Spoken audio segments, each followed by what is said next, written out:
الحمد لله نحمده ونستعينه ونستغفره ونعوذ بالله من شرور أنفسنا ومن سيئات أعمالنا ونعوذ بالله من شرور أنفسنا ومن سيئات أعمالنا ونعوذ بالله من شرور أنفسنا ومن سيئات أعمالنا من يهده الله فلا مضل له ومن يضلله فلا هادي له ونشهد أن لا إله إلا الله وحده لا شريك له ونشهد أن سيدنا ومولانا محمدا عبده ورسوله وصلى الله تعالى عليه وعلى آله وصحابه وأزواجه وذرياته ومن تبعهم بإحسان إلى يوم الدين أما بعد فأعوذ بالله من الشيطان الرجيم بسم الله الرحمن الرحيم الحمد لله رب العالمين الرحمن الرحيم مالك يوم الدين إياك نعبد وإياك نستعين اهدنا الصراط المستقيم صراط الذين أنعمت عليهم غير المغضوب عليهم ولا الضالين.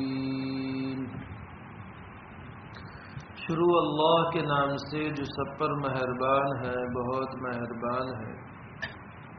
تمام تعریفیں اللہ کی ہیں جو تمام جہانوں کا پروردگار ہے، جو سب پر مہربان، بہت مہربان ہے، جو روز جزا کا مالک ہے. اے اللہ، ہم تیری ہی عبادت کرتے ہیں اور تجھ ہی سے مدد مانگتے ہیں. ہمیں سیدھے راستے کی ہدایت عطا فرما، ان لوگوں کے راستے کی جن پر تو نے انعام کیا ہے، نہ کہ ان لوگوں کے راستے کی جن پر غضب نازل ہوا ہے، اور نہ ان کے راستے کی جو بھٹکے ہوئے ہیں. گزشتہ کل مغضوب علیہم کے مصداق کون ہے اس بارے میں بات آئی تھی کہ نبی اکرم صلی اللہ علیہ وسلم نے صحیح روایتوں میں اس کا مصداق یہود بتایا ہے، لیکن یہ صرف یہود تک محدود نہیں ہے. جیسا کہ کل بات آئی تھی، حضرت شاہ ولی اللہ صاحب محدث دہلوی علیہ الرحمہ نے نقل کیا ہے کہ اس زمانے میں اگر کسی کو اس امت میں یہود کو دیکھنا ہے تو علماء سو کو دیکھ لیا جائے، کہ علماء سو وہی ہے جو یہود کے کارنامے تھے، وہی علماء سو کے کارنامے ہیں. اور علماء سو کو سمجھایا تھا. آگے بڑھتے ہوئے ایک اور مثال سے سمجھاتا ہوں. علماء سو یہ وہ علماء سو کا گروہ تھا جن کے یہاں علم کی کمی کی بنیاد پر حب دنیا اور حب جاہ اور اس کی وجہ سے وہ یہود کے مانند بنے تھے. اب وہ جو مثال دینے جا رہا ہوں وہ ان علماء سو کی مثال ہے کہ جن کے پاس علم ہے، وہ اپنے آپ کو اہل علم میں سے سمجھتے ہیں، لیکن ان کے یہاں علم کے مقابلے میں، دین اور شرع کے مقابلے میں عقل کو زیادہ دخل ہے. میں نام نہیں لوں گا جان بوجھ کر کے. وہ اپنی عقل کے معیار پر شریعت کو پرکھتے ہیں. اگر شریعت ان کی عقل میں آتی ہے، سمجھ میں آتی ہے تو دس بیسٹ، یہ اچھا ہے. اور اگر شریعت ان کی سمجھ میں نہیں آتی ہے تو اس صورت میں وہ اس کو نظر انداز کرتے ہیں یا کوئی اور تعویل کرتے ہیں. ایک مثال دے کر کے سمجھاؤں گا. کہتے ہیں کہ لباس کی شریعت میں کوئی حقیقت نہیں ہے، جیسا دیش ویسا بھیس. جہاں جاؤ وہاں کے لوگ جس طریقے سے لباس استعمال کرتے ہوں تو ویسا لباس اختیار کر لینا چاہیے. یہ ان لوگوں کا نظریہ ہے. تو یہ تو الزامی جواب میں دیتا ہوں، آگے تحقیقی جواب دے رہا ہوں. الزامی جواب کہ اگر کسی جگہ کے لوگ ننگے رہنے کو پسند کرتے ہو تو پھر ننگے رہو. یہی الزامی جواب ہے، ان کے اوپر ٹھوک بٹھانے کا جواب ہے. اور ہے ایسے ممالک ہیں کہ جہاں صرف مخصوص اعضاء کو ہی چھپانے کا رواج ہے، باقی جسم کے اوپر لباس نہیں ہے، تو پھر وہاں جاؤ تو آپ لوگ بھی ویسا اختیار کر لو، جیسا دیش ویسا بھیس۔ یہ تو الزامی جواب ہے۔ تحقیقی جواب، شریعت نے لباس کے اصول بتائے ہیں۔ ایسا نہیں ہے کہ شریعت نے اصول نہیں بتائے، قرآن میں بھی اصول ہیں، احادیث میں بھی اصول ہیں۔ قرآن میں مستقل اللہ تعالیٰ نے مضمون نازل فرمایا ہے، یا بنی آدم قد انزلنا علیکم لباسا یواری سوآتکم وریشا، کہ لباس میں دو چیزوں کو مد نظر رکھنا چاہیے۔ ایک چیز جو بنیادی ہے، اس کو ذکر میں بھی باری تعالیٰ نے مقدم کیا ہے کہ وہ ستر کو چھپانے والا ہو، سوآتکم، کہ اللہ تعالیٰ نے اس کے اہتمام کے پیش نظر انزلنا علیکم لباسا، کہ تم پر لباس کو اتارا، حالانکہ آسمان سے نہیں اترا ہے، خیر اس کی توجیہ الگ ہے، ابھی اس میں مجھے نہیں جانا ہے کہ یہاں انزلنا کا لفظ کیوں استعمال کیا ہے، لیکن اس کے اہتمام کے پیش نظر کہ تمہارے لیے اللہ تعالیٰ نے لباس کو پیدا کیا ہے، اور وہ لباس ایسا ہونا چاہیے کہ جو تمہارے ستر کو چھپائے۔ اس میں سب کچھ آ گیا ہے۔ مرد کا ستر ناف سے لے کر گھٹنے تک ہے، اور عورت کا ستر پورا بدن ہے، سوائے دو ہتھیلیوں کے، سوائے چہرے کے، اور سوائے پیر کے نیچے جو تخنے کے نیچے حصہ ہے وہ۔ دیکھو پردہ الگ ہے، ستر الگ ہے، کہ چلو چہرہ کھلنے کی، کھلا رکھنے کی اجازت مل گئی مفتی صاحب کے بیان میں کہ پردہ الگ ہے اور ستر الگ ہے۔ ہاں پردے کے متعلق ہے، صرف ایک آنکھ کھل، پورا بدن ڈھانکنا چاہیے، صرف ایک آنکھ، یدنین علیہن من جلابیبہن، یہ قرآن کے الفاظ ہے۔ عبداللہ ابن عباس رضی اللہ تعالیٰ عنہما اس کی تفسیر کرتے ہیں کہ عورت کو اپنا پورا بدن ڈھانک لینا چاہیے موٹی چادر سے، کہ اور صرف ایک آنکھ کھلی رہے راستہ دیکھنے کے لیے، تو آ گیا چہرہ بھی اس میں، لہذا چہرہ کھولنے کی اجازت عوام کے سامنے نہیں ہے، ستر میں نہیں ہے، تو پورا بدن ستر ہے، تب آ گیا ستر، پورا بدن چھپاؤ۔ حدیث میں اس کی اور وضاحت آئی ہے، جس کو نبی اکرم صلی اللہ علیہ وسلم نے فرمایا کہ بہت ساری عورتیں وہ ہیں جو پہنے ہوئے ہونے کے باوجود ننگی ہیں۔ اب کپڑا پہنا ہے پھر ننگی ہے، یہ تو بالکل ضد ہے آپس میں۔ محدثین نے اس کو سمجھایا کہ ستر جتنا ہے اتنا کپڑا نہیں پہنا ہے، یہاں تک کا پہنا ہے، یہاں تک کا پہنا ہے۔ ظاہر بات ہے ستر میں داخل ہے، یہ پورا حصہ ستر میں داخل ہے، گلا دکھ رہا ہے یہ ستر میں داخل ہے، سر کھلا ہے یہ ستر میں داخل ہے، تو ظاہر سی بات ہے کہ پہنے ہوئے ہونے کے باوجود بھی یہ عورتیں ننگی ہیں۔ پتلا آج کل نیٹ بہت ہے، عام ہے نیٹ کے کپڑے پہننے کا، کہ بازار میں اس کے علاوہ ملتا بھی نہیں ہے، تو مفتی صاحب کیا کرے، تم بیان تو کرتے ہو لیکن پتلے کپڑے ملتے ہیں۔ میں نے کہا میرے گھر آ کر کے دیکھو، میں نے ہاں کہا ہے ایسا کہ میرے گھر آ کر کے دیکھو، میری بچیاں بھی کپڑے پہنتی ہیں، ایسا نہیں کہ وہ ننگی رہتی ہو۔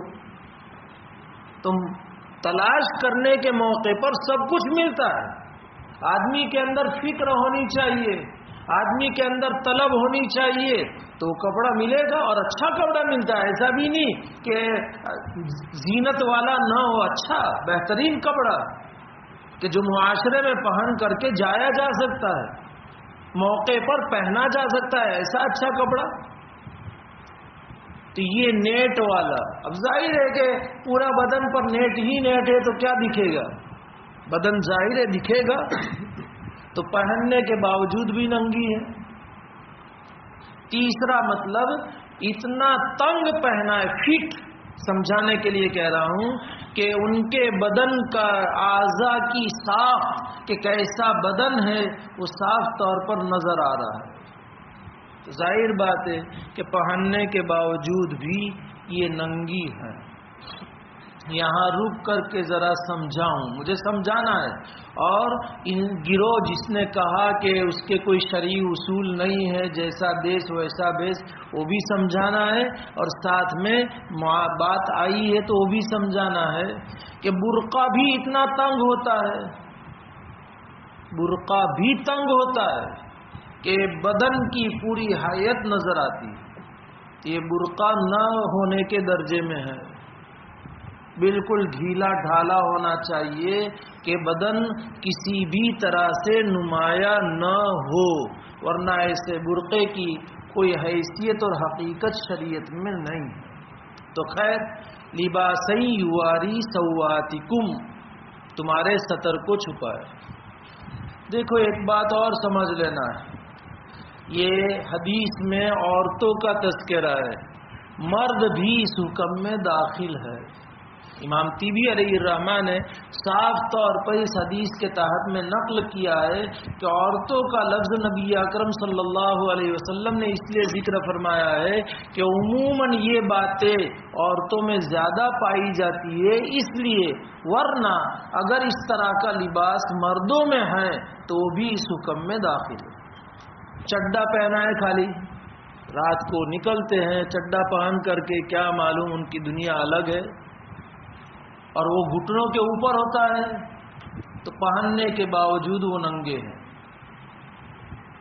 اتنا تنگ ہے، معاف کیجئے گا مجھے کیونکہ سمجھانا ہے، انسرٹ، سمجھتے ہیں نا انسرٹ، تو میں اس کو کہتا ہوں انسرٹ سے شریعت کا انسلٹ ہے. اوپر کا کپڑا اندر ڈال دیتے ہیں، کلہے نظر آتے ہیں، فیٹ اتنی تنگ. میں سمجھانے کے لیے صاف طور پر کہہ رہا ہوں کہ جینس اتنی تنگ ہے، پینٹ اتنی تنگ ہے، اس لیے میں سنتیں پڑھنے کے لیے دوسری سب میں جاتا ہی نہیں ہوں کہ آگے پینٹ والا ہو، سٹنگ والا ہو تو اس کے اوپر نظر پڑے. حتی الامکان میں اس کی رعایت کرتا ہوں کہ اگر دوسری سب میں جاتا ہوں نماز پڑھنے کے لیے تو ایسے جو کرتا پائجامے والے ہو ان کے پیچھے یا پھر 2-3 سب کا فاصلہ رکھ کر کے میں پچھلی سب میں نماز پڑھتا ہوں، ورنہ پچھلی سب میں سنتیں پڑھنے جاتا ہی نہیں ہوں کہ یہ ہے انسرٹ. اور کیا معلوم نماز میں بھی ان کو شرٹ نکالنے کا موقع نہیں ہے، تو یہ کلہے نظر آتے ہیں، ان کی سائز نظر آتی ہے، تو یہ نہ پہننے کے باوجود بھی نہ پہننے کے حکم میں.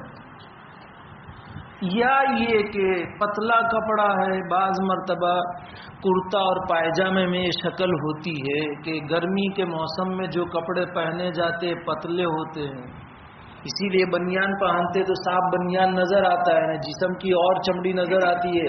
اب ایسا ہی کپڑا اگر پائجامے میں ہے، ایسا ہی کپڑا جیسے کرتے کا کپڑا ہے پتلا، ایسا ہی کپڑا اگر پائجامے میں ہے تو ظاہر سی بات ہے کہ جسم کی چمڑی نظر آئے گی.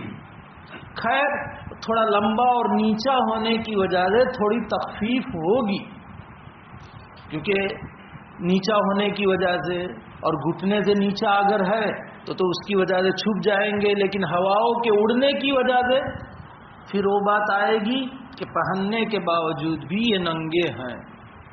تو خیر یہ شریعت کا بنیادی اصول قرآن نے بیان کیا، نبی اکرم صلی اللہ علیہ وسلم نے اس کی مزید وضاحت فرمائی. عورتوں کو نیچا پہننے کا حکم ہے. ام سلمہ رضی اللہ تعالیٰ عنہ نے پوچھا آپ علیہ السلام کتنا نیچا؟ کہا اور نیچا، کہا اور نیچا، یہاں تک کہ تمہارے تخنے چھپ جائے. تو کیا یہ اصل نہیں ہے شریعت میں عورتوں کے لباس کے بارے میں کہ انہیں نیچا پہننا ہے؟ یہ اصل نہیں ہے کہ بھئی شریعت میں کوئی اصل نہیں، جیسا دیس ویسا بیس، یہ اصل ہی تو ہے. ایک موقع پر غالباً نام میں بھول رہا ہوں، ازواج مطہرات میں سے کسی کے یہاں غالباً حضرت عائشہ ہے، پتلا دوپٹہ تھا اور سر پر ڈالا ہوا تھا، بال نظر آ رہے تھے، آپ نے اس کو لے کر پھاڑ دیا. کہ جب بچی بالغہ ہو جائے تو اب اس کے بال سر کے نہیں دکھنے چاہیے، اس کو موٹا کپڑا پہننا چاہیے. تو کیا یہ اصل نہیں ہے شریعت میں ہمارے پاس؟ اور اسی طرح مردوں کے باب میں کہ ٹخنوں کے نیچے پہنے تو جہنم میں جلنا پڑے گا. ما اسفل من الکعبین من الازار فی النار. تو کیا یہ اصل نہیں ہے کہ ہم ٹخنوں کے نیچے پہن نہیں سکتے مرد، اور ان کو ٹخنوں کے نیچے پہننا ہے؟ اور گنگا الٹی بہ رہی ہے، صفائی نہیں ہو رہی ہے گنگا کی، صفائی کا عنوان ہے لیکن نہیں ہو رہی ہے، اور پردوشن ہو رہا ہے کروڑوں کو جمع کر کے. سمجھ میں آ رہا ہے؟ گنگا الٹی بہ رہی ہے کہ مرد عورت بن رہا ہے نہ عورت مرد بن رہی ہے، وہ اونچا پہن رہی ہے اور یہ نیچا پہن رہا ہے. تو یہ اصول ہیں. اور سب سے بڑی بات من تشبہ بقوم فہو منہم، اور یہ عام ہے. عقائد میں مشابہت ہے تو ان کے ساتھ، اعمال میں مشابہت تو ان کے ساتھ، طرز اور تہذیب میں مشابہت ہے تو ان کے ساتھ، تو لباس میں بھی ہے. اگر ہماری تہذیب غیر قوموں کے ساتھ مشابہت رکھتی ہے تو اس صورت میں کیا یہ اصل نہیں ہے اور بنیادی قاعدے کلیہ کی حیثیت رکھتی ہے یہ حدیث من تشبہ بقوم فہو منہم کے پیش نظر؟ تو یہ اصول ہیں شریعت نے اصول. اور پھر سب سے بڑی بات کہ چونکہ نبی اکرم صلی اللہ علیہ وسلم کا ارشاد ہے کہ میری امت ضلالت پر مجتمع نہیں ہو سکتی، تو امت کا وہ طبقہ جن کو اہل علم، اہل تدین، اہل تقدس کہا جائے گا، ان کا جو لباس ہوگا وہ لباس اختیار کرنا بھی اس شریعت کا ہی لباس کہا جائے گا. اور ہم دیکھتے ہیں چاہے عرب ممالک میں ہو، ان کا جو متدین طبقہ ہے، عام بات نہیں کر رہا ہوں، علماء عرب میں جو متدین ہیں جن کو یہ لوگ متوع سے تعبیر کرتے ہیں، ان کا لباس ٹخنوں کے اوپر ہے. ان کا لباس ٹخنوں کے اوپر ہے. اب وہ لمبا کرتا پہنتے ہیں لیکن ٹخنوں کے اوپر ہے، تو یہ بھی شرعی لباس کہا جائے گا. ہمارے بر صغیر میں، بر اعظم میں، جس میں ہمارا ملک، پڑوس کا ملک، ادھر افغان ہے، ادھر بنگلہ دیش ہے، پاکستان ہے، ادھر اتنے میں اطراف میں یہ ہمارے اکابر کا جو لباس ہے وہ لباس کرتا پائجامہ ہے. لہذا یہ بھی اصل ہے کہ امت کے مشائخ کا لباس یہ بھی شرعی لباس کہا جائے گا اس حدیث کے پیش نظر کہ لا تجتمع امتی علی الضلالہ، کہ میری امت ضلالت پر جمع نہیں ہو سکتی ہے. تو یہ شرعی لباس کے شرعی اصول ہیں. اس لیے یہ کہنا کہ بھئی جہاں جائے وہاں کا جو لباس ہو وہ لباس پہننا، شریعت میں لباس کے کوئی اصول نہیں ہے اور کوئی خاص لباس پہننا شریعت میں نہیں ہے، یہ بھی علماء سو کا ایک گروہ ہے جو اس طریقے سے لوگوں کو ورغلا رہے ہیں. تو مغضوب علیہم میں یہ بھی داخل.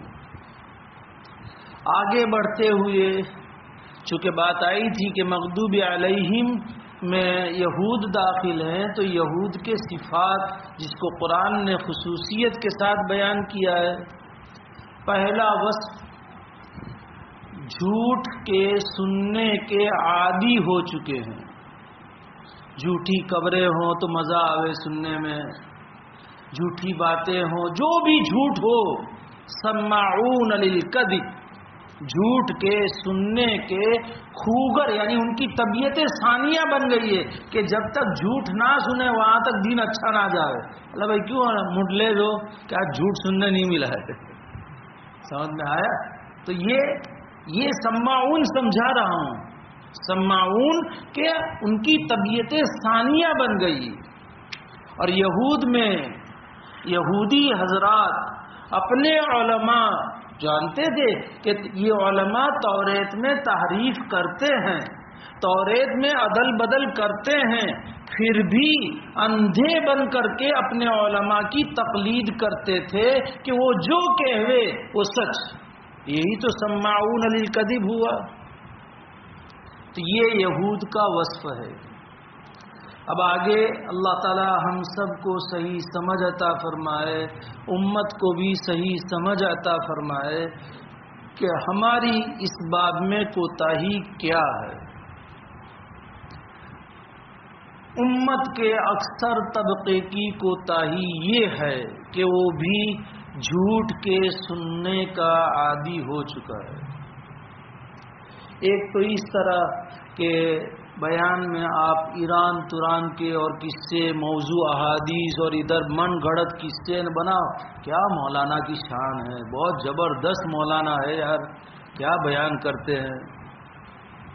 کانوں کی لذت اس میں آتی ہے کہ سلیمان علیہ السلام کا گھوڑا ایسا تھا، ان کا تخت ایسا تھا، ایسا تھا، ایسے سب من گھڑت موضوع ہو، اس کی کوئی اصل نہ ہو، تاریخی روایات بھی اس کی تائید نہ کرتی ہو،